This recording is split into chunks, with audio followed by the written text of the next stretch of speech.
Je ne vais pas présenter en détail Dragos Kalma, mais quand même, bon, je rappelle, tout le monde n'a pas le papier, qu'il est professeur associé à Dublin et qu'il est surtout connu pour des travaux sur le Liber de Causis.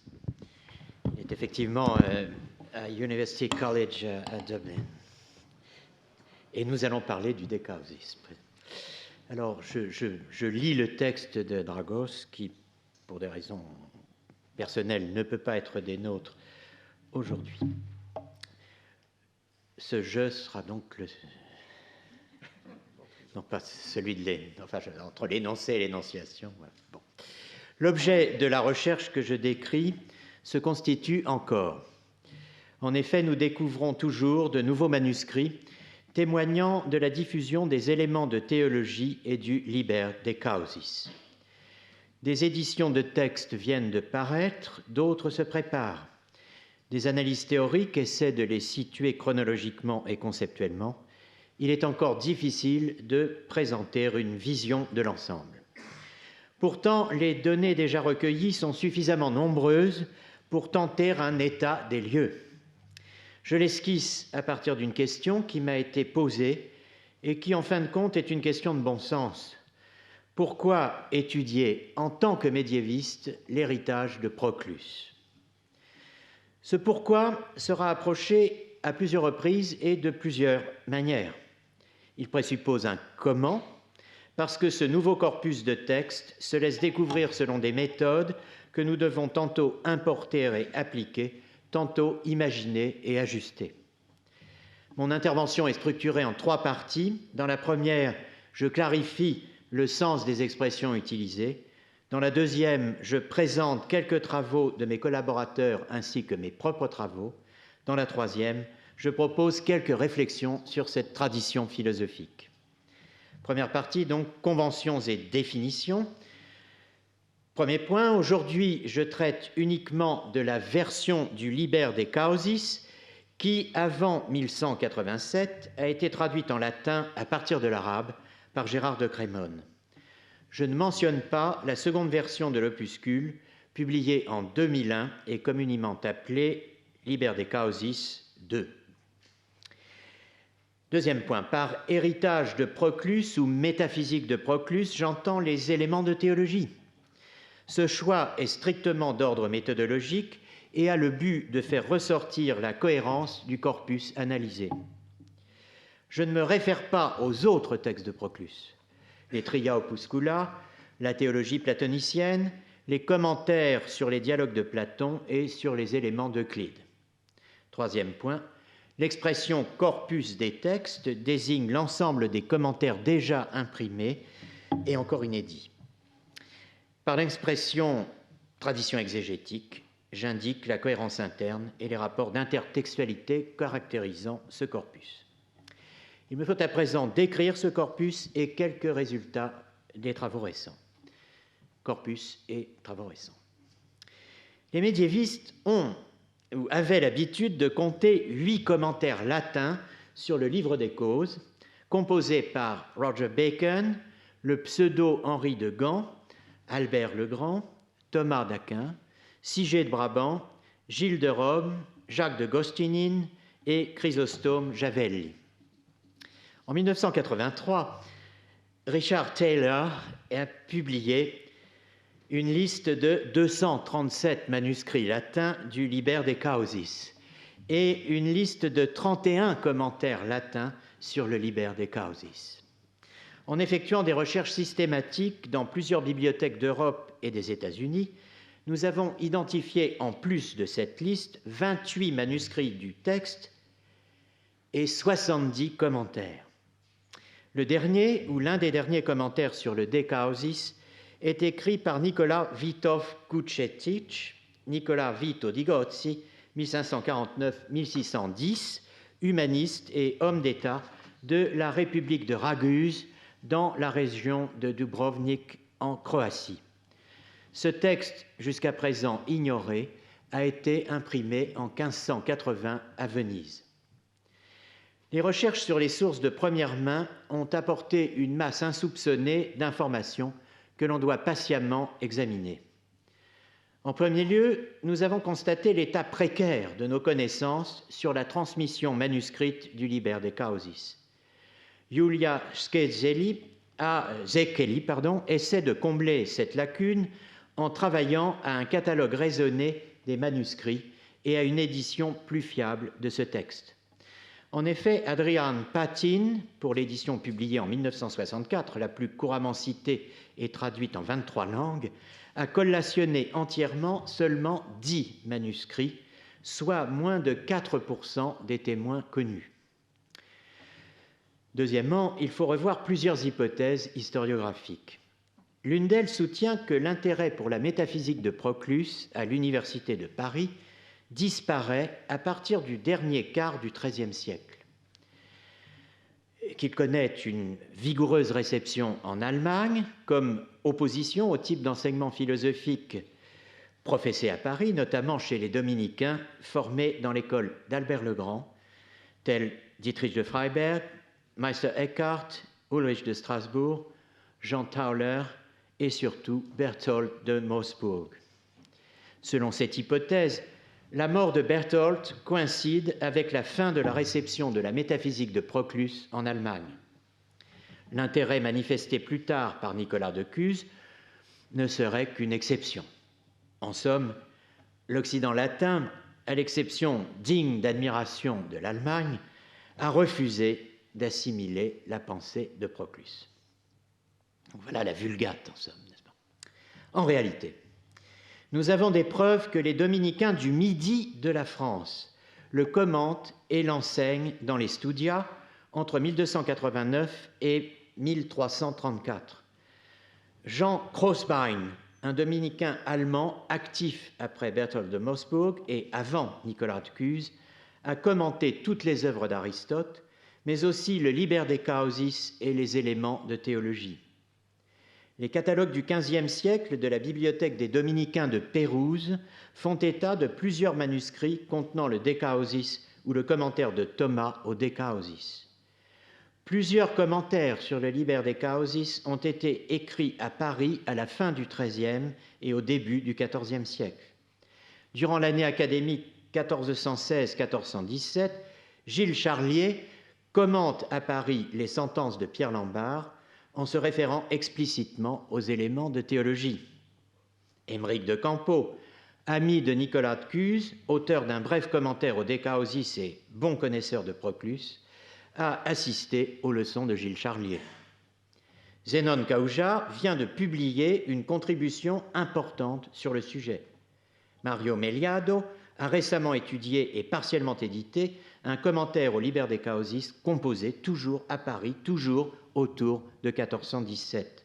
Son auteur est selon toute vraisemblance Jean Wenck de Ehrenberg, connu pour sa polémique avec Nicolas de Cuse.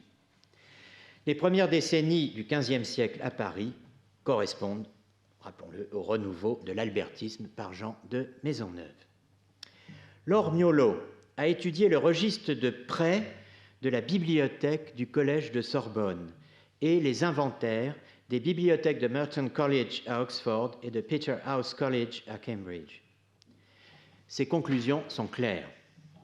Au Collège de Sorbonne, les manuscrits apparentés au Liber de Causis, c'est-à-dire contenant soit le texte, soit des commentaires, ont été plusieurs fois empruntés entre le XIIIe et le XVe siècle, alors que les manuscrits des éléments de théologie n'ont pas beaucoup circulé.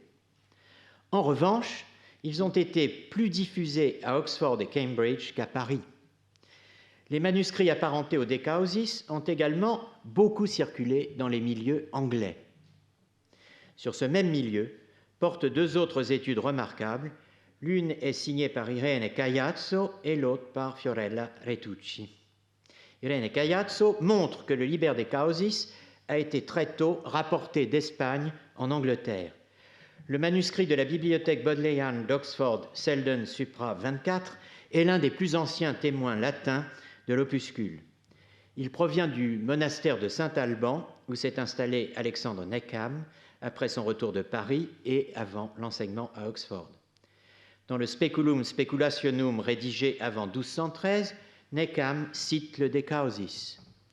Alfred de Sarcelles dédie le De Motu Cordis à Neckham et semble utiliser le chapitre 17 et ou 18 du 145 du Liber de Causis, sans aucune mention explicite.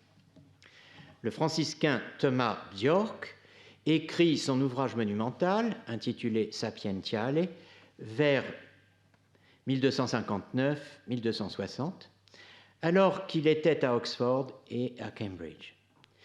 Fiorella Retucci a montré que 22 chapitres du Liber de Causis sont cités 104 fois dans le Sapientiale. Par comparaison, Meister Eckhart se réfère explicitement à 18 chapitres dans 80 occurrences. Berthold de Mossburg, qui étudie chez les dominicains d'Oxford vers 1314, utilise massivement le Sapientiale de Thomas Bjork dans son commentaire aux éléments de théologie. Ce dernier vient d'être édité en 8 volumes par les soins de Loris Turlese et son équipe de Lecce. Il gagne de plus en plus l'attention des chercheurs, des thèses de doctorat, Ezekiel Ludueña, Evan King, d'habilitation, Paul Ellmeyer, et des colloques, en octobre prochain à Dublin, lui sont entièrement dédiés.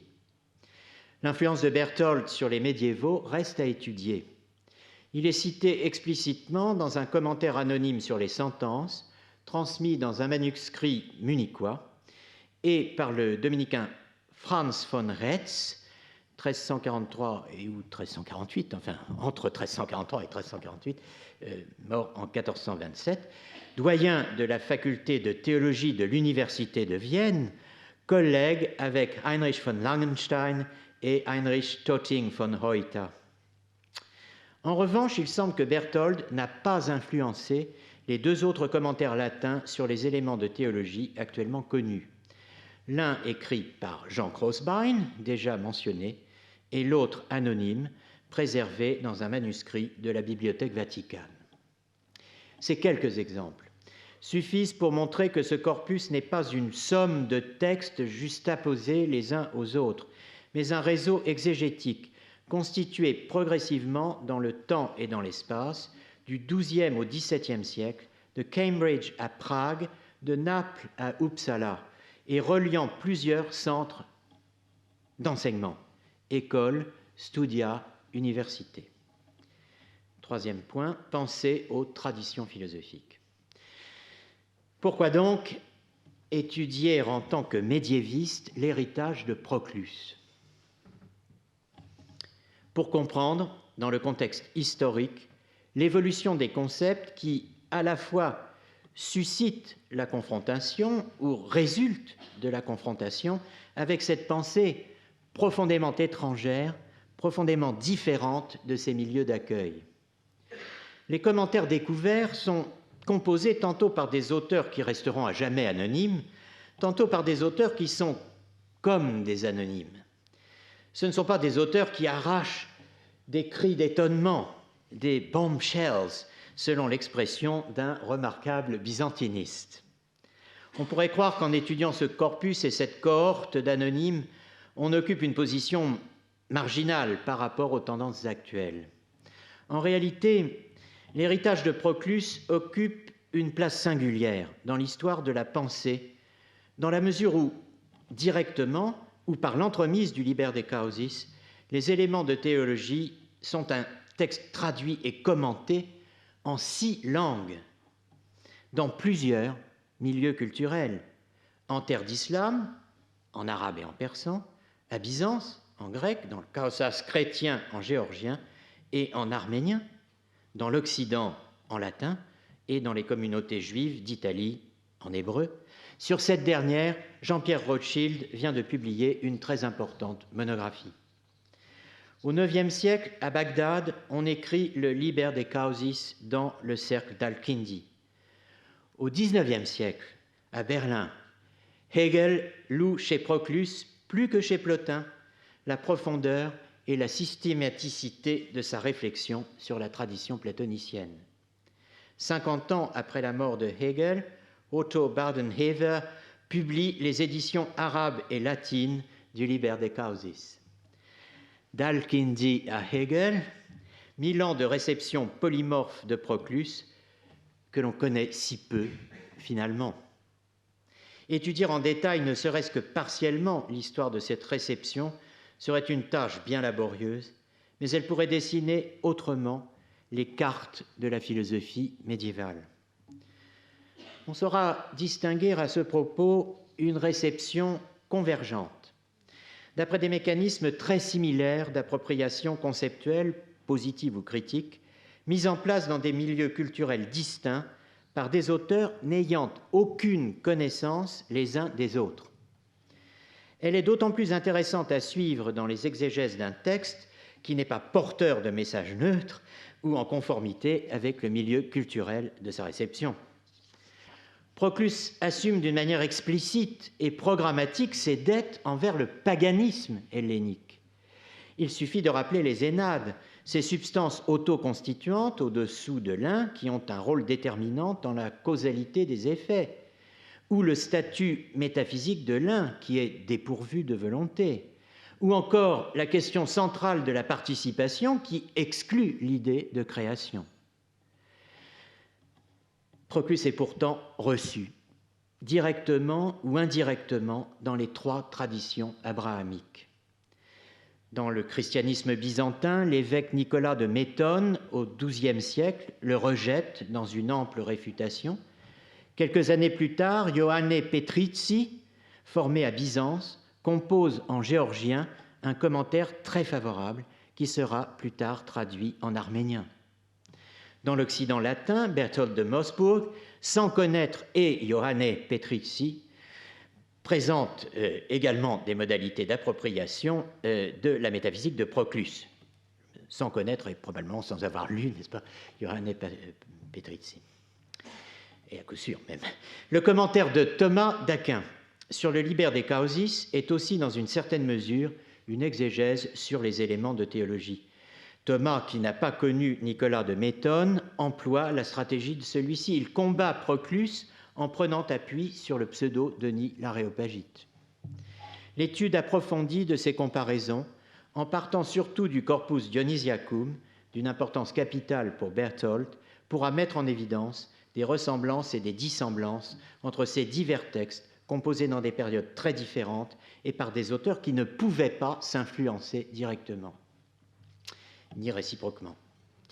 Une dernière remarque à ce sujet. La réception de Métonne dans l'Occident latin est très peu connue. Pourtant, elle n'est pas dépourvue d'intérêt. Marsilio Ficino, un enthousiaste de Proclus, possédait un manuscrit de la Réfutation sur lequel il a laissé quelques notes. On connaît actuellement 2 traductions latines inédites du texte de Métonne. L'une est faite par l'humaniste Bonaventura Vulcanius, professeur de grec à l'université de Louvain, mort vers 1614. L'autre est anonyme. J'ignore le contexte et le but de ces traductions, mais il faut aussi les étudier du point de vue de la transmission du texte des éléments de théologie, parce que Métonne le cite intégralement. Par conséquent, il faudrait compter et même comparer les 5 traductions latines des éléments de théologie. Celle de Guillaume de Moerbeke, de 1268, celle de Francesco Patrizzi, publiée en 1583, celle publiée par Aemilius Portus en 1618, et les 2 intégrés dans la réfutation de Métonne que je viens de mentionner. Il ne reste plus de temps pour décrire les autres modes d'appropriation.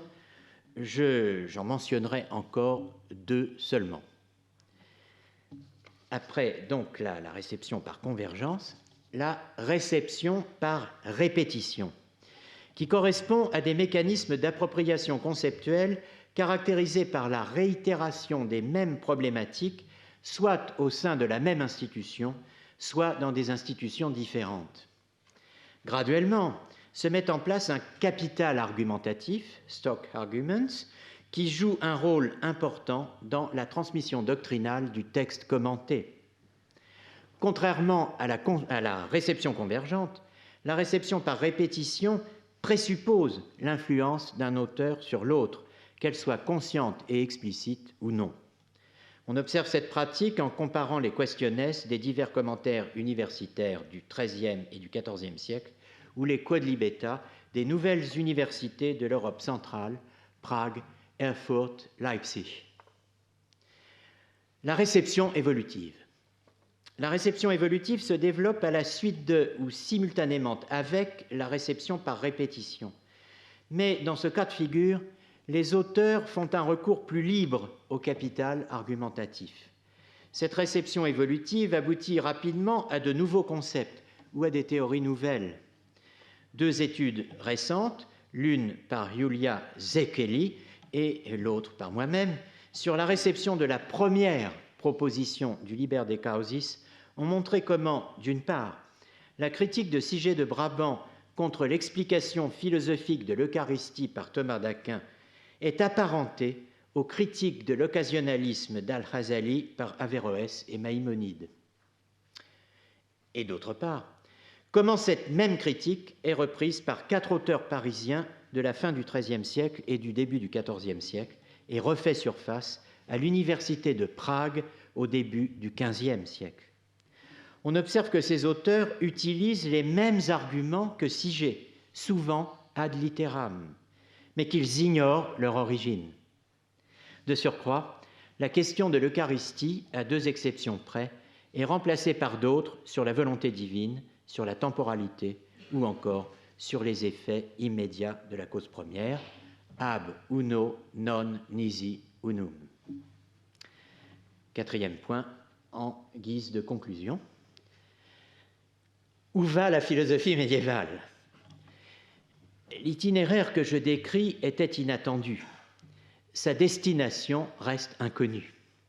Il est pourtant clair que c'est l'itinéraire d'une marche longue que l'on doit faire à plusieurs. On avance tantôt sur des routes bien connues, reliant Athènes, Bagdad et Paris, tantôt sur des sentiers moins battus de l'Europe centrale, du Caucase ou du nord de l'Europe. On ne peut avancer que lentement, très lentement. Tout le corpus, ou presque, est neuf et couvre près de 600 ans d'histoire de la pensée. Les travaux de fond, à l'abri des lumières de la rampe, rendent service à la communauté des savants. Nous en faisons notre priorité. S'il y a d'autres itinéraires, c'est qu'il y a d'autres destinations, concluait Alain de Libera dans sa leçon inaugurale. Je vous remercie.